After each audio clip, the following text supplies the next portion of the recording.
Long ago, in a bustling village nestled between vast savannas and dense forests, there lived an old man named Tar. This village, vibrant with life, was known for its hardworking people who relied on the blessings of nature to thrive. Tar, in particular, was a humble and kind-hearted farmer, deeply respected for his wisdom and generosity. He would often share his harvest with those in need, earning him the love and admiration of his neighbors. But his life took a drastic turn when he crossed paths with Chief Azuka, a cunning and influential leader who valued power and wealth above all else. Tar's troubles began on a day when the rains failed, and his crops withered under the relentless sun. The land, once lush and fertile, turned to cracked, barren earth. The animals grew thin, and the once happy songs of the villagers were replaced by whispers of despair. Desperate to provide for his family and fearful of the coming famine, Tar sought help from Chief Azuka. The chief, dressed in fine robes and surrounded by his guards, promised Tar a life of unimaginable riches. However, the chief's generosity came at a cost that Tar did not fully understand at the time. Chief Azuka demanded Tar's unwavering loyalty and warned him that his newfound wealth would require sacrifices. At first, Tar's life transformed beyond recognition. His modest home, once a small hut with thatched roofing, was replaced with a grand estate adorned with gold and ivory. His fields, rejuvenated by Azuka's mysterious intervention, flourished with crops more abundant than he had ever seen. He was showered with respect and admiration from villagers who envied his success. Yet, beneath the surface of his prosperity, Tar's heart grew heavy. The laughter and warmth that once filled his home began to fade, replaced by a cold and hollow sense of duty to Chief Azuka. His family, once his source of joy, now seemed distant, their smiles tinged with unease. As time passed, Chief Azuka's demands grew increasingly sinister. Tar was asked to turn a blind eye to injustices, a neighbor cheated of their land, a family driven to ruin by unfair taxes.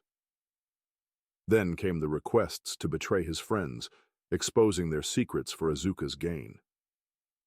Finally, Tar was pushed to abandon the principles that once defined him. Each compromise chipped away at his soul, but he justified his actions by convincing himself it was for the good of his family. Yet the wealth and power that had initially felt like blessings began to feel like shackles, binding him to Azuka's will. One fateful night, Chief Azuka summoned Tar to a secret meeting. The moon cast a pale light over the chief's imposing palace, its shadow stretching ominously across the land. The air was thick with tension as Tar entered the hall, his footsteps echoing on the cold stone floor. Azuka, seated on a throne carved from ebony and gold, revealed his most chilling demand yet. To ensure his continued wealth and favor, Tar must sacrifice his only daughter, Amina. The words struck Tar like a thunderclap, and he felt the air leave his lungs. Amina was the light of his life, a bright and compassionate young woman who had been his source of hope during his darkest days. Her laughter was like music, her presence a balm to his weary soul. Tar was torn between his greed and his love for his daughter.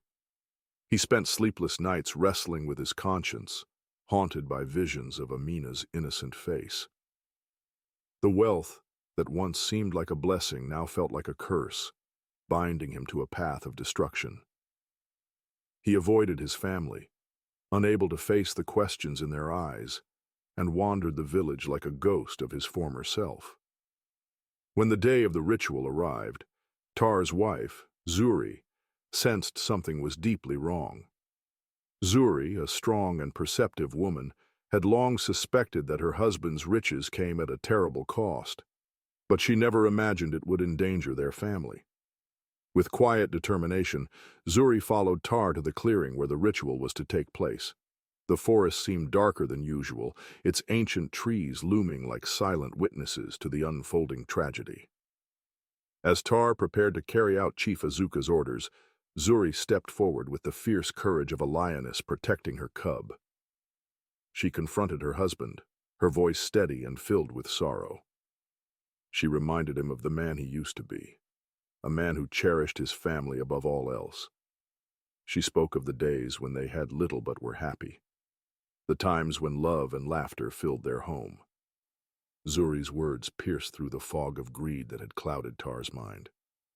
Her plea was not just for Amina, but for the soul of the man she had married.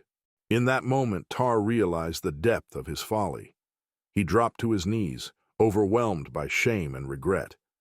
Tears streamed down his face as he begged for forgiveness, both from Zuri and from the spirits of the land. But Chief Azuka was not a man to be defied. Enraged by Tar's refusal, he ordered his guards to seize him and take him away.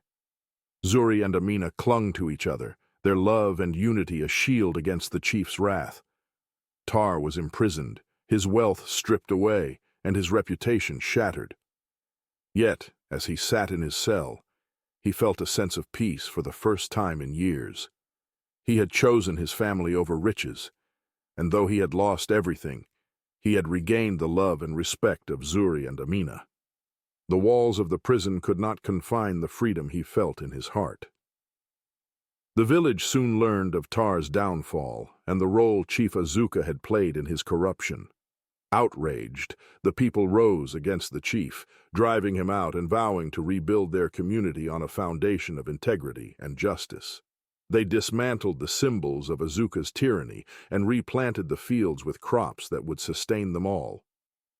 Tar's story became a cautionary tale, passed down through generations as a reminder of the dangers of greed and the true value of family. Though he spent the rest of his days in modesty, Tar found solace in the warmth of his loved ones, knowing he had reclaimed the most precious treasure of all, his humanity. The echoes of his redemption resonated through the village, a testament to the power of love and the enduring strength of the human spirit.